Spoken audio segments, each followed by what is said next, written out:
Why is the NHS short of staff? Was Prince Harry right to go to court? And are electric cars as green as we thought? This is Politics Live.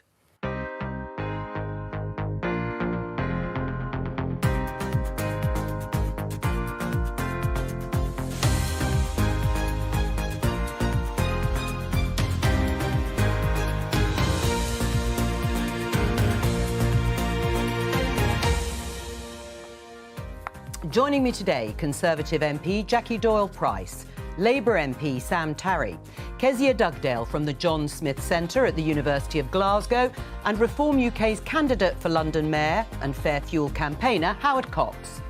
Today, cancer doctors say staff shortages across the UK are putting patients at risk.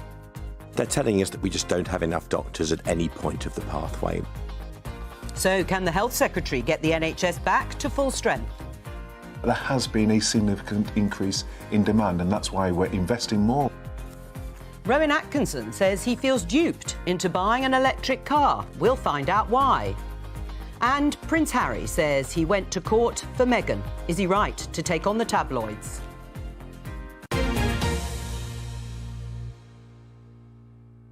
Well, let's start with that final story, Prince Harry in court. You can see here the headline, Emotional Duke says he went to court for Meghan, giving evidence at the High Court. He said during his, emotional final day of evidence yesterday that he hoped the High Court case would stop the abuse, intrusion and hate towards him and his wife. Starting with you, Jackie, has the Duke of Sussex done the right thing in taking this case to court, saying what he did against the publisher of the Daily Mirror? Well, that's a matter for him, actually. I mean, and clearly he, from the statement he's made, he feels very strongly about that and he's entitled to defend himself and his family. To be honest, for me, I always took a self-denying ordinance not to talk about Prince Harry once he left royal life, and I find the soap opera around him and his wife very, very time-consuming, really, and not something I really want to get engaged in.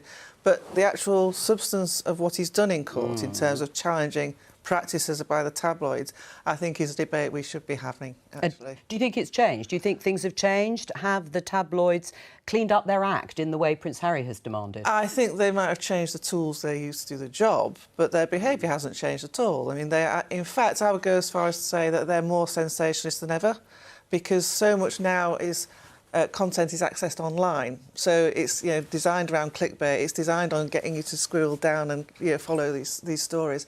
So I still think there's a way to go, but actually, they're producing what the public want to read. Well, and that's what they would argue. It's demand. Of course, there's a difference between the means and the way they get information and being sensationalist all the same. Sam, what's your view? Was he right to go to court, the Duke of Sussex? Do you think he's achieved anything? I think that probably remains to be seen what he's achieved, but in terms of taking a stand against what are, in my view, as an elected politician, a completely pernicious and toxic influence on political discourse, the way that tabloid newspapers, not only do, as Jackie's rightly described, go for kind of clickbait, often targeting women MPs, for example, have been, some horrendous targets, but also the way that they divide and demonise whole sections of society on a regular basis, I think is just awful. And actually, it's not about saying that this is what consumers want.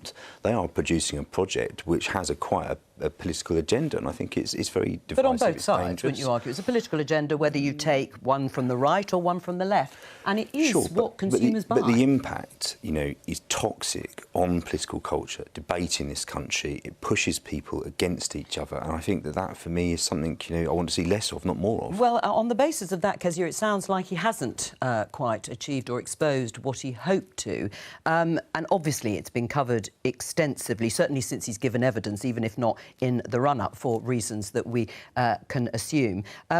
Was he right, though, to go and make the statements he did about the press and the government?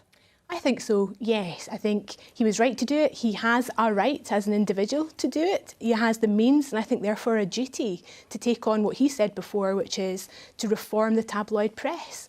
So I commend him for that. And I think he's doing the public a service as well, because the levels of trust in the media are falling at fairly spectacular levels. I mean, Reuters are showing since 2015 there's been a significant drop in trust in the tabloid press and in the media more generally. I think that's something we should all be concerned by. Right. Critics would say, of course, that they've done their fair share, Harry and Meghan, to court the press, as have other members of the royal family. And in that sense, that's the quid pro quo. Well, sure, that's the deal. But what we're talking about here are the practices that are put to generate the stories that we all read and buy. And this is ultimately a story about phone hacking and whether that took place. We thought we'd resolved that 15 years ago, but we know that, you know, year in, year out, there are still many claims against the tabloid press that are settled out with of court. And Harry's taken a very prominent one right into the forefront of public discourse, and I commend him for that. Howard? Well, I'm sympathetic with some of the comments that have been said here, but he's made his bed and he's lying in it. In other words, when he needs the media, he uses them, and he's rolling in money, his Netflix deals and all those sorts of things. And I just think he's gone a bit too far by criticising the government, becoming political. Right, well, when he said it had reached rock bottom, exactly. He was talking mainly about the press, but he talked about the government too. Yes, what did you think of that remark? I mean, as I say, he's talking broadly about the political culture of which the government's a player. And, you know, ultimately, we do need to show some leadership. And I have some sympathy with what Sam says. But, you know, sometimes we play those toxic political games. I make a point of not doing, actually. I play by the principle, play the ball, not the man. And I think we could all benefit a lot more from that. And government does need to show some leadership and give instructions to media about what's acceptable and what isn't. Oh, well, but that might be seen as trying to interfere with the freedom of the press. I don't know. I think asking the press to be responsible is not interfering with freedom of speech. Do you agree with that, Sam? Look, what I would like to see is a serious conversation amongst politicians of all, you know, parties about the kind of discourse we have, but also what's acceptable in terms of things like fake news. I mean, you know, we used to have a culture of proper investigative journalists in this country, and it just seems to be dying a death, and that is not a good thing. The Fifth Estate is part of a healthy democracy, and that is something where, you know, whether it's anonymous briefings, whether it's, you know, things that are just simply untrue being repeated in verbatim, even in mainstream newspapers like The Times and so forth, you know, this is a step backwards for democracy itself. We need proper, thorough, investigative journalists.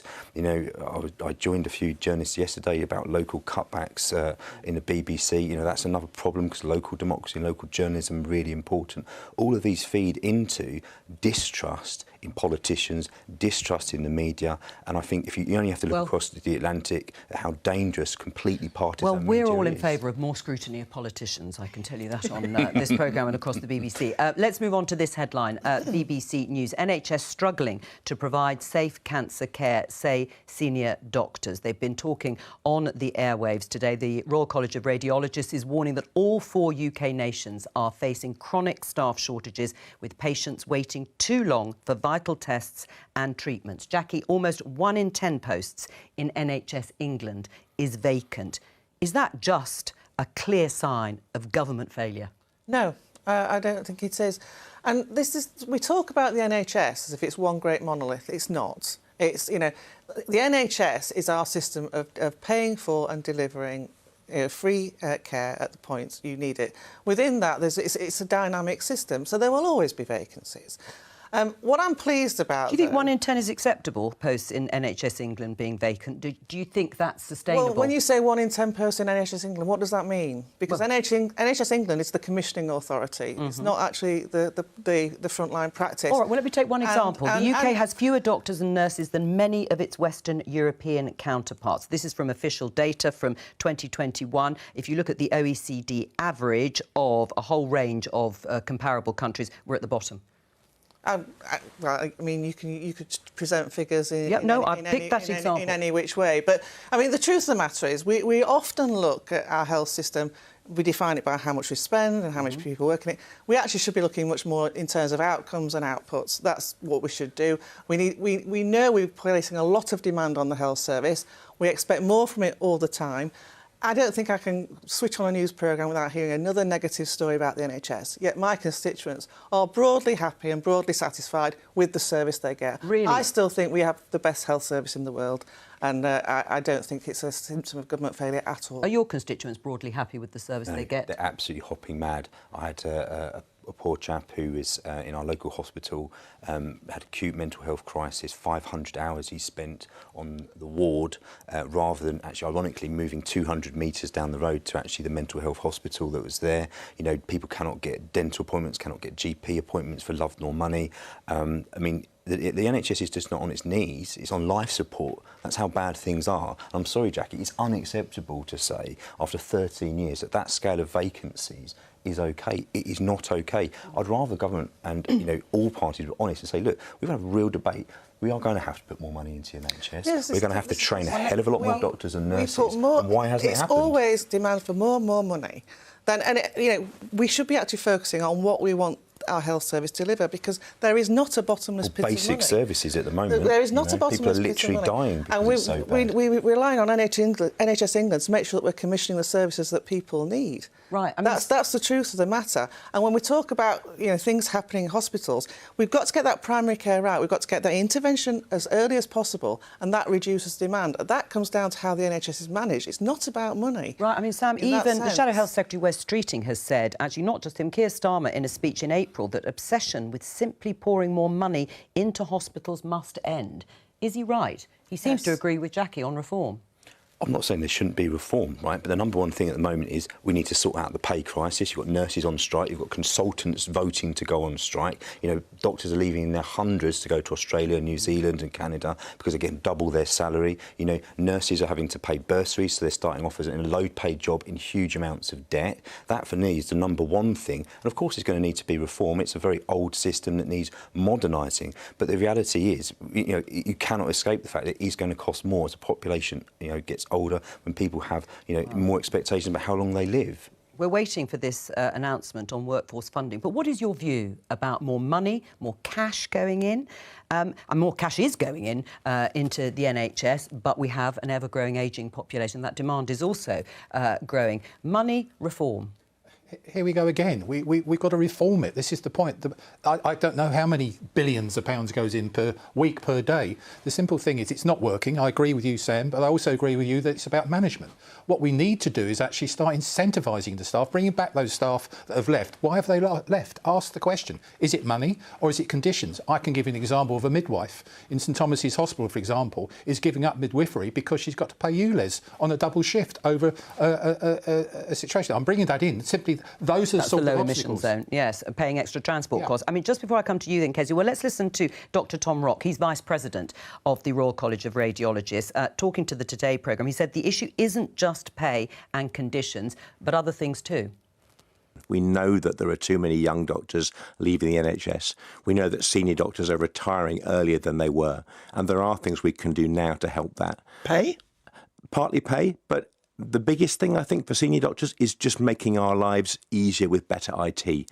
I sit in clinic and I have to put in 6 or 7 passwords every time I see one patient to get into all the different systems. IT makes my life more complicated, whereas my phone makes my life outside work easier. What do you think of that? I mean, we're all laughing because we can recognise what he's saying there, that there is a big problem there. I mean, Jackie said, she doesn't want the NHS to be one big monolith. I really wish it was. It's something that binds us as citizens across this country. It's a uniquely British thing. It's part of our DNA. We need to do everything we possibly can to protect it. And that same guy was saying on the radio this morning that every month's delay when it comes to cancer treatment can lead to a 10% chance in you actually surviving that. This is real people's lives. Like, we shouldn't just be having a kind of abstract conversation about whether it needs a bit more money or a bit less. Of course it needs more money. Does it? But how much and how would it be paid for? I know Scotland better than I know the UK figures. You're the former leader there, Labour leader. We spend 34% of our budget in Scotland on the NHS. The Scottish Fiscal Commission are predicting that in 40 years' time that will rise to 50% for no other reason than we're going to have older populations who have greater health demands. So it's a no-brainer. We are going to have to spend more money on the NHS. That doesn't mean we can't also reduce demand. There are many things we can do to help people live healthier lives. But that takes time, doesn't it? And the waiting list,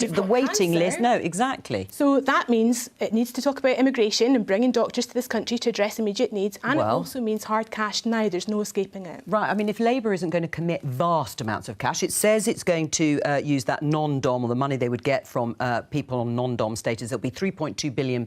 The budget is about £150 billion for the NHS in England. It's a drop in the ocean, isn't it? I think the King's Fund said there needed to be, when the Chancellor, the recent budget, made his announcement about the additional spending, they said it needed to be 10 billion. I think he'd said around 3 billion. So where would you find that? I think it's more complex than that. I think actually you touched on the issue of immigration. I represent the most diverse constituency in the whole of the UK. I have regular conversations with people who are in this country from Pakistan, Bangladesh, India. You know, I'm actually talking at the moment to a group of people, entrepreneurs working with a government agency in Bangladesh who are linking up actually with a Scottish university to put on the ground in Bangladesh a British standard nursing hospital to train people up to a British standard, and they'll finish the second part of their degree here in the UK. That, to me, seems to be a very sensible, globally outlooking way of potentially bringing highly trained staff to this country to accelerate, you know, the vacancies being diminished. Right, is that one way of meeting the demand? To be honest, I think it's obscene the extent to which we rely on migrant labour to work in our NHS as it is. And we're taking the most talented people from overseas when they need to be developing their own nations. You know, I come back to the issue about reform. I mean, essentially, the NHS is still run in the same way that it was when it was created 75 years ago, and yet the demands placed on it are significantly different. So we need a really fundamental look at how we get more bang for our buck. What is that fundamental look, Jackie? When you say £150 billion. Yeah, I mean, it's a huge budget, but you say we need to protect the NHS at all costs in the way it is sort of currently formulated. You say it needs fundamental change. What does that actually mean? Does it mean breaking it up? Does it mean private sector involvement? Does it mean outsourcing? What does it all mean in terms of... It means earlier intervention, actually, and it means, you know, we've just had an announcement, thankfully, from the government about making more use of pharmacy.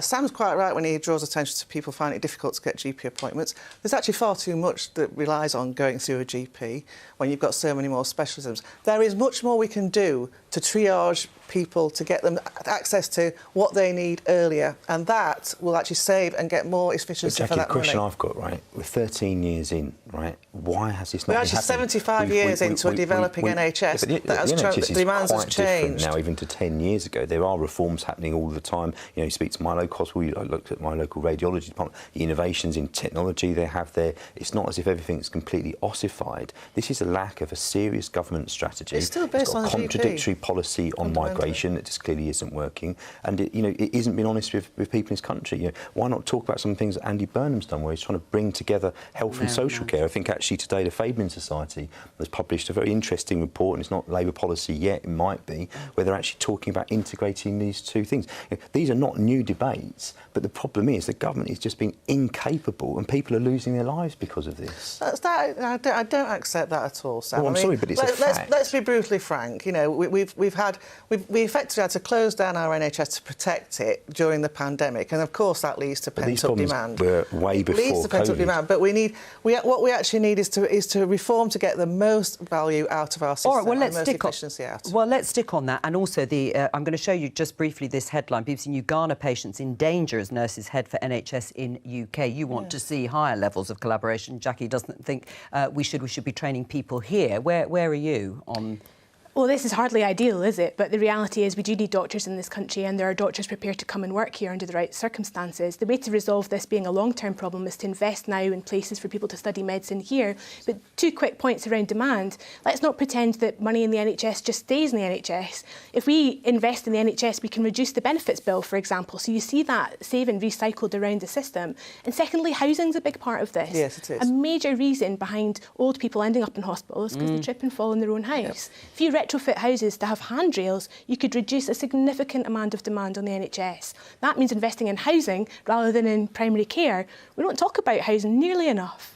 One of the things that I listened to what he said, I think his comment was, it's not just about money, it's about, he said IT, but I think it's a lot of bureaucratic incompetence. If he's actually having to fill 6 forms in, like the police do when they arrest someone, they have to fill in loads of things and go back to base. All those sorts of things are causing problems. Get that sorted, I think the efficiency would improve. Well, under the same amount of money. People always say it's about bureaucracy, and you can have back office efficiencies and so on and so forth. Do you think that would be Joe? Right? Not incompetent. This is the whole problem about what we're seeing right across the country at the moment. People are fed up the back teeth with the administration that's going on and not the frontline care. You don't want the UK to be as reliant on foreign workers into the NHS. But would you want to see NHS staff come off the shortage occupation list at the moment when there are vacancies? Well, we need a much more long-term approach to planning and managing workforce. And to be frank, it's only in recent years we've been properly addressing workforce issues. It's only now we're talking about having a workforce plan,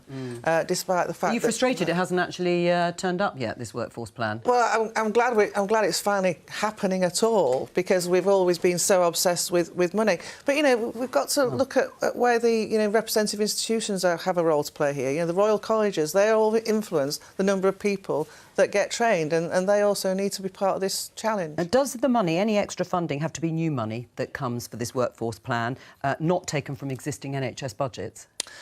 As I say, I still think we can get a lot more efficiency from the amount of money that we spend. I mean, Howard's referred to the bureaucracy. I mean, there is an awful lot of money spent in commissioning.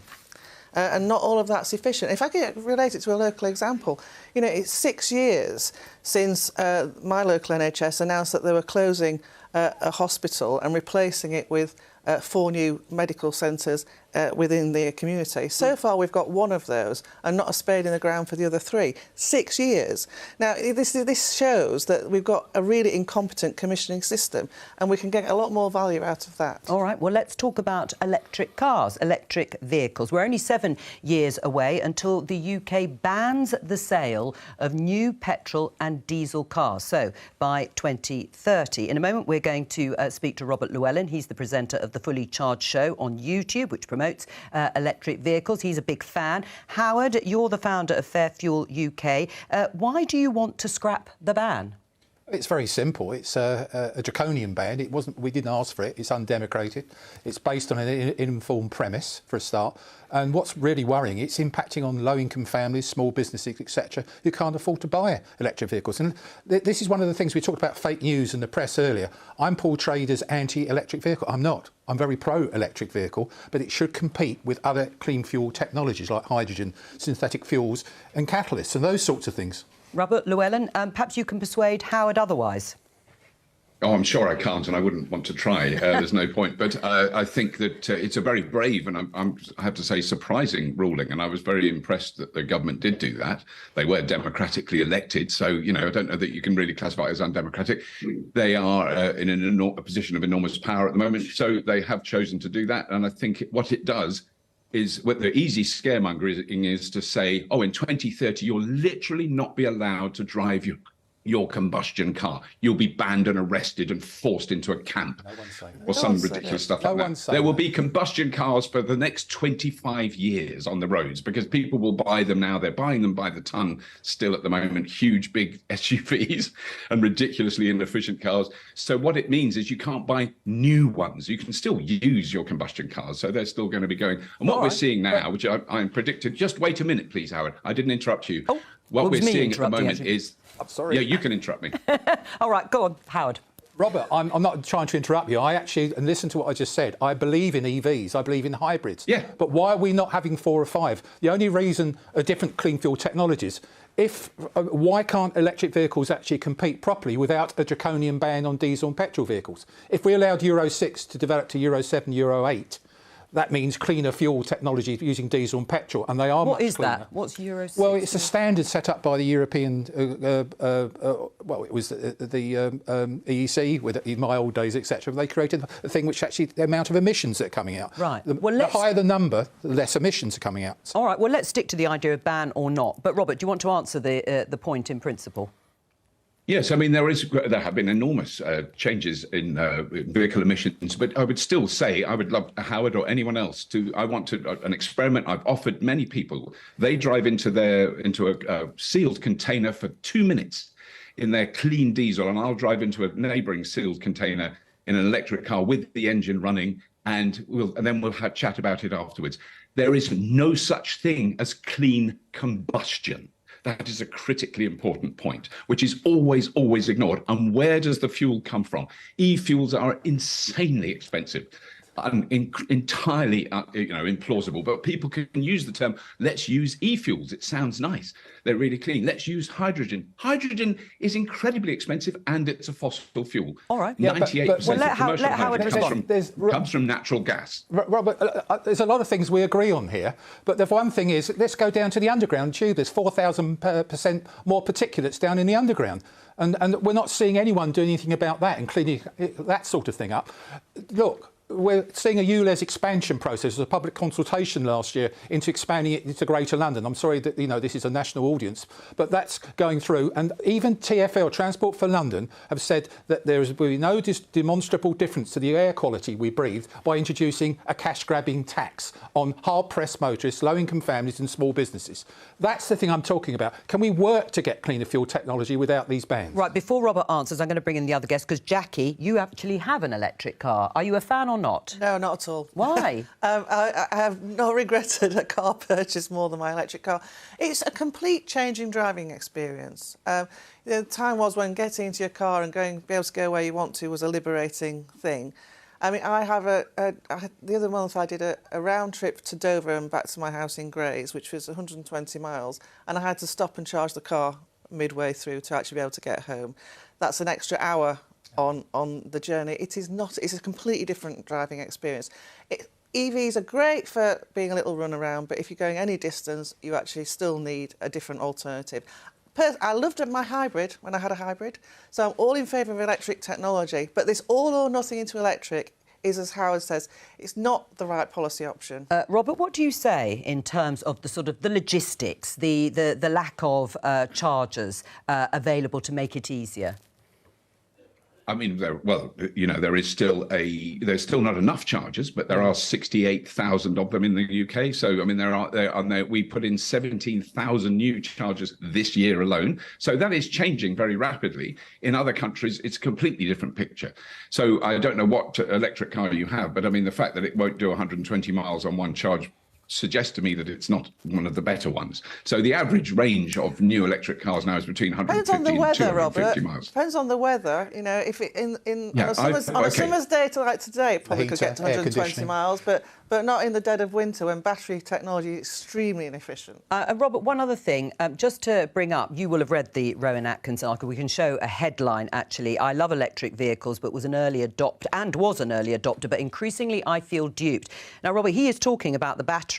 He, broadly paraphrasing, says that actually producing lithium batteries isn't that environmentally friendly either, and he has been a fan, as he said. What do you say to that? I mean, for a start, his references are very incorrect. And in fact, The Guardian has just published a correction piece about his opinion piece because there were some genuine factual inaccuracies. That's really besides the point. I'm not bothered about that. No. The thing we have to remember is that the battery technology of 5 years ago, which is what people are talking about now, is already dated, that the battery technology is developing incredibly rapidly. So we are looking now already at vehicles with 1,000 miles range, which is ridiculous and it's completely unnecessary. But that is now technically possible. There are batteries being produced with zero cobalt, which is another great hammer that people love to hammer electric cars with. What about the cobalt? There's cobalt used to refine diesel and petrol. That is now the major use of it. And we should stop mining cobalt and we should stop children being involved in that. All right, well, Sam, Labour is also supporting a ban on the sale of new, quite rightly, as Robert said, of new petrol and diesel cars. Do you back that? I think it is the right target. I do think it's going to be difficult to get there because I think, we're only 7 years away from it at the moment. I think that one of the things that's been very interesting, for example, I recently had a conversation with Sadiq Khan, and it's now been announced that we've expanded the scrappage programme eligibility. Because this is the thing, I do agree with one thing, working class people cannot be the ones that have the most inability to pay to, and often are the people that have to rely on their cars. You talk about nurses, for example, earlier. Often if you're, working in a community, you're travelling, you do need a vehicle of your own. And electric cars are expensive at the moment, the average price. So there's a gap, essentially, from where we want to be. I think there are issues around, the charging points and so forth. But look, I've always been a massive advocate for public transport. Look at the transformation the Elizabeth line has made for London. It's interesting. How long would that take to come online? Far too long. But it's transformed London. It's shrunk London by 20 minutes. If they'd done the same equivalent, and I think even some Conservative MPs have now come out and said this, for the north of England, you linked up Sheffield, Leeds and Manchester, you'd be such a huge economic boost and probably get millions of cars off the road. Right. Is it a brave decision, as Robert opened the discussion with, in terms of having this deadline, or is it something we should all aspire to? It's absolutely the aspiration that we should have, and it's a classic example of nudge economics. The idea that this target in 2030 might decide behaviours that we have in our lives today, I think, is the only way that we're going to drive that behavioural change. So I support the 2030 ban, but at the same time I agree with Sam. The ownership of an electric car right now is a middle-class pursuit. It's one that's happening in our household right now. We're thinking about renewing the car next year. You've got to remember, well, Scotland doesn't have the public infrastructure in transport terms that London does. I can't get to my mum's and back in an electric car right now without stopping and charging it. But with a bit of technological advance and the investment that we need to hit that 2030 target, that will be the reality in a few years' time. So are you going to do it or not? Are you going to make it the next one? I need to ask my wife. I don't have the authority to make these decisions in live. It's above your pay grade. Just briefly, there's an elephant in the room. We did, Fairfield UK actually commissioned a report with the Alliance of British Drivers and the Motorcycle Action Group, so right spread of the drivers across the road users, to actually the impact of the 2030 ban on the economy. And we're looking at something like the benefits. This is the CEBR did it, the Centre for Economic Business Research, totally independent. And they showed that the benefits the cost is 5 times any alleged benefits in terms of the green economy.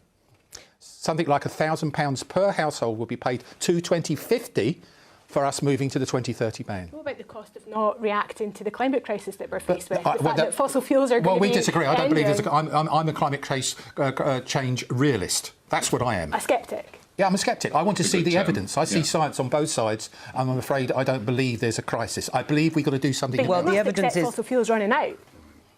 Sorry? You must accept that fossil fuels are running out and they're increasingly expensive to extract. Not for 100 years. Well, we can argue about that, but the science is against you on that particular point, Howard. Robert, to come back to you, do you think the government will stick with this? I'm going to ask Jackie if they should, but do you think the government will stick with this? I mean, I'm not convinced that they will, simply because the lobbying force and the money and the leverage that the automotive industry, in part, and mainly the fossil fuel industry have is enormous. They will fight it tooth and nail. I don't blame them.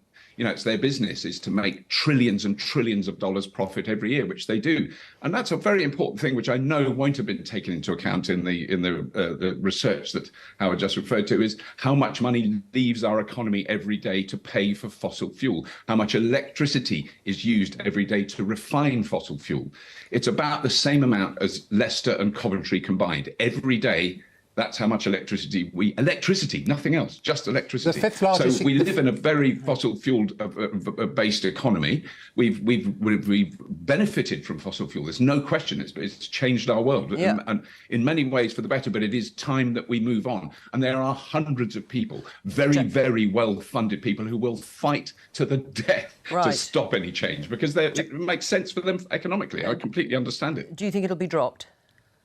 I think it'll be pushed back. Sorry, and yes, and Jackie. I think the ideal thing would be to amend the policy, actually, to diversify it so it's not just electric. Surely the thing to do would be actually to step up the scale of ambition of the government on tackling climate change. I don't want to be looking at my kid and saying, I'm really sorry, you're going to die of climate change, not old age. But that is the reality we're facing now. But that drop the ban is what you're saying?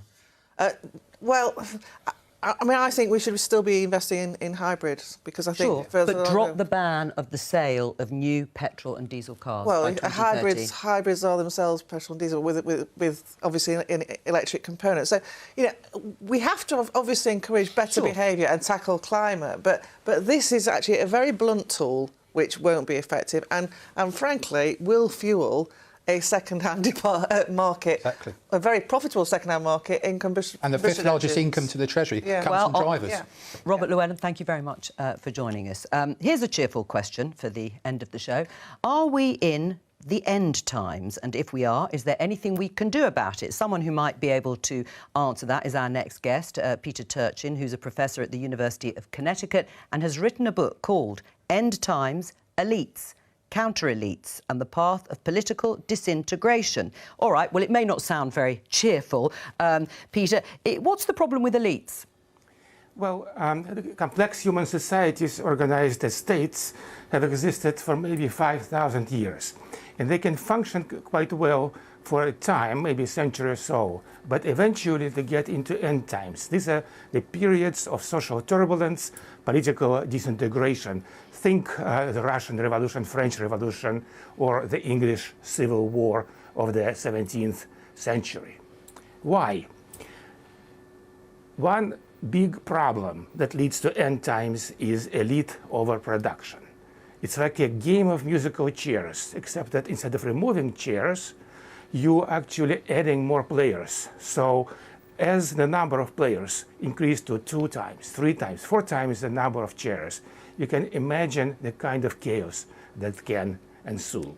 Right, but are you arguing that we need to sort of lower the aspirations of millions of people so we don't get this overproduction of people at the top or in elite, so that we have the right number? Is that what you're suggesting for society? Well, some competition is good, so we do need more elite wannabes or the elite aspirants than elite positions. But excessive competition is destructive. So, but let me unpack this a little bit. First of all, who are the elites? Elites simply are the small proportion of the population that concentrate social power in their hands. So think about the proverbial 1% in the United States, or the Mandarin class in Imperial China, or military nobility in medieval England, for example. The next question is how they are reproduced and recruited. So that's where the problem comes in, right? As the number of elite wannabes increase, then an increasing number of them are frustrated in getting their positions. And some of those decide to use more violent means to get ahead in the game. Or, well, one example, should fewer school leavers go to university, for example? No, let's separate education. Education is undiluted good, but the credentials that people, I am professor at the University of Connecticut. Maybe 10-15% of students there are really purely for education. The rest of them want to get the degrees so they can compete in the jobs market. All right, well, let's open it up to our panel. You're at the University of Glasgow, or at the Centre, the John Smith Centre, and a professor. What do you make? Do you agree with Peter Turchin? You can have too many, an overproduction of people in this sort of elite strata, and it can lead to disintegration or social unrest. So having had a look at the overview of his book, I think what he's arguing is that inequality will lead to the end of civilization. And that's definitely a message I can get on board with. But I'd much rather we talk about wealth distribution than concentrate on the educational levels of individual people in society. Of course, people should go to university and get degrees if those degrees and skills match the skills needs of the economy, so we can create sustainable jobs for people to go on and live good lives. Right, but do you think there should be, in the way there was under the last Labour government, a sort of aspiration to send 50% of young people, school leavers, to university, whatever the match that might come out at the end? I think at least 50% of school leavers should go into tertiary education. I think that can be a mixture of vocational qualifications that you do in college or university, and they should have equal status, much like they do in Germany and other countries that have a much stronger manufacturing and industrial base than the United Kingdom does. What do you think about the thesis from Peter Turchin in terms of leading to the sort of inequality that can lead to difficulties? I would fundamentally disagree with him. I think we actually need more, because these are the wealth creators. And frankly, society functions best when everyone feels that they're getting better off. If we have a limit on those... Better off financially? Yeah, well, and in terms... There's, not just financially, I mean, quality of life also. But, we encourage that by wealth creation that everybody can contribute to and benefit from. And frankly, we are becoming more and more reliant on a smaller number of very big taxpayers. We need more of those if we're going to carry on delivering the aspirations that we all have for a better life in future. Sam? Look, I joined the Labour Party because essentially I want to abolish elites and create a more egalitarian society, and that's not been against wealth creators, but it's to say we live in a society now where the smallest group of people in the last 1,000 years of history have the greatest power of concentration of wealth and power. That is completely wrong. And the greatest contribution to taxpayers.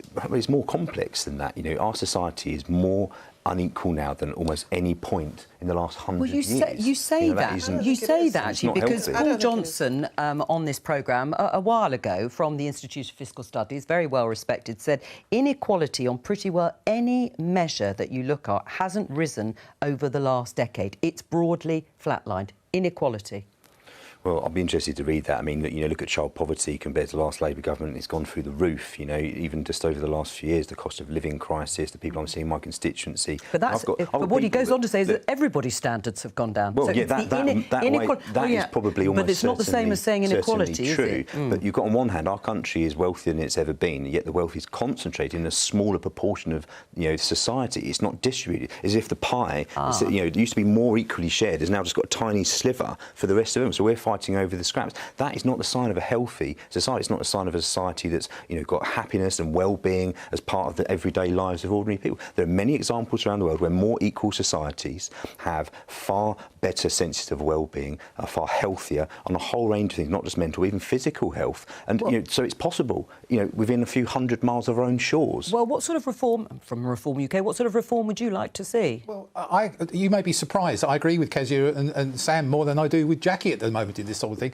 I think there's too much inequality in this country. We've had this phrase levelling up the country. We know that came around in the last 3 or 4 years. The simple thing is, I believe we've got to help people. Like, for example, apprenticeships. I'm a big fan of Robert Halfon, Minister for Education. I work closely with him on Fairfield UK, as you know. But the thing is, you're getting, as I mentioned to you about the midwife, I know a senior nurse, senior sister in a hospital said that to progress further to the next grade, she needed a degree. And she's been actually nursing for 30 years. Yeah, well, that's the sort of thing, Jackie, that I can't stand. The point you make actually about apprenticeships versus university degrees is an important one, I think, because if we're talking about wealth creation, your apprenticeship is a better route than going to university. And actually that comes back to, essentially, what we've had is the affluent middle classes have been dictating the shape of public policy, and it's not been about wealth creation. So we've got lots of overpaid intellectuals in universities taking fees from people. Is that, are you talking about Kezia and Peter Turchin? Are they the overpaid middle-class intellectuals here? Quite possibly. But let's also recognise that lots of people that go and get a university degree go into public service. They are exactly the people that are in our hospitals, in our school system, investing in the next generation of skills across the whole of the country. This is about balance, though, isn't it? It's about having the right mix. Right. Peter, what do you say in response to what you've heard? Well, you've been talking about overproduction of youth with advanced degrees, but in my book, I actually talk more about the overproduction of wealthy people. In the United States, since the late 1970s, worker wages have stagnated. But as a result, all that extra wealth that was generated by the society went to the wealthy. The number of decamillionaires, people with $10 billion worth of fortunes, have increased tenfold over the past 40 years. And many of those newly wealthy people, or maybe inherited wealthy people, they actually decide to turn their wealth into political power. So Donald Trump would be a very good example of that. So as the number of uber wealthy people have increased tenfold, but the number of political positions is staying flat. Right. And now we have huge competition, and as a result of it, we saw it in 2016. There were 17 candidates during the Republican primaries, and there was a huge incentive for them to get ahead and start breaking the rules. We saw how the rules crumbled. You're right. During that election. What do you make of inherited wealth? Does it just embed that inequality? Yeah, this is where I sort of slightly part company with some members of my party. We're having a very active debate about inheritance tax at the moment. Yes, of course, if we... inherited wealth really does limit social mobility, and I'm a firm believer, as a working class Conservative by background, that everyone should have the opportunity to get on and make the best of themselves, and there's no doubt that inherited wealth limits that. So I do think there is a need to have some degree of inheritance tax in the system. And wealth taxes more broadly, Sam? Look, I think Peter is asking a very existential question about the danger of an unequal society. Well, and the uber wealthy competing Jackie against each other. represents Thurrock, which I happen to know very, very well. Brexit, the word no one wants to talk about. For me, that wasn't just about the European Union. It was about millions of working class people absolutely fed up with being poor, fed up with not being listened to, fed up with not having democratic say in the world around them, and a huge frustration. A big button was presented which was saying, clear off the lot of you in Westminster, they pressed that button. So actually, I think there is something in the thesis that he's saying, because that was born out of the anger around material concerns that millions of people in this country had. Yeah, and the point he actually raised there about workers' wages being flatlined, that the Brexit vote was very much a reaction to that. And we still have this debate. Should they pay more then? We still have this debate about satisfying demand for labour by immigrant labour when we should be paying them more. Peter Turchin, thank you very much for joining us today. That's all we have time for on Politics Live. I will be back with Politics UK on Monday at 12:50. From all of us here, bye-bye.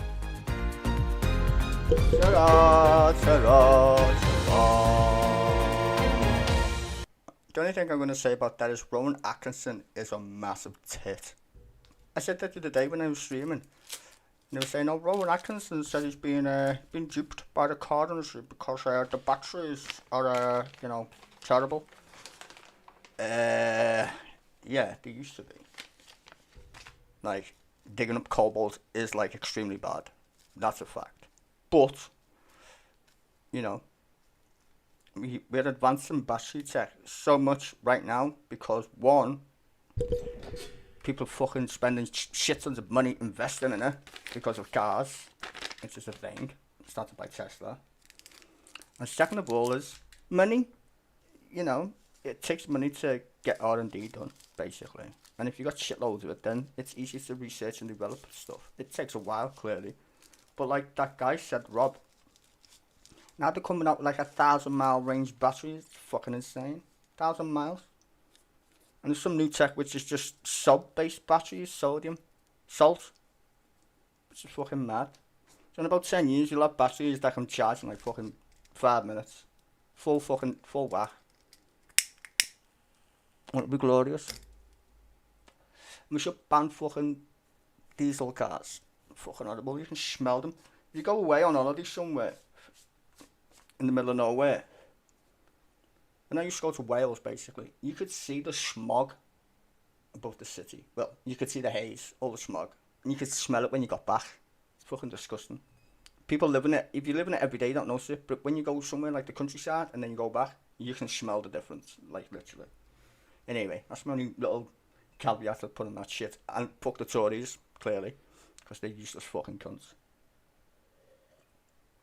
And I'll be back later with question time. I bet you there's a question about Harry fucking and Meghan. Fucking guaranteeing it right now. They'll spend 20 minutes fucking debating whether fucking Harry should have went to court. You just know it already, don't you? Right, back later then, mate, for question time 10:40. And then, yeah, that'll be it till Sunday. So I will see you all later. Enjoy the rest of your day. And yeah, stay safe.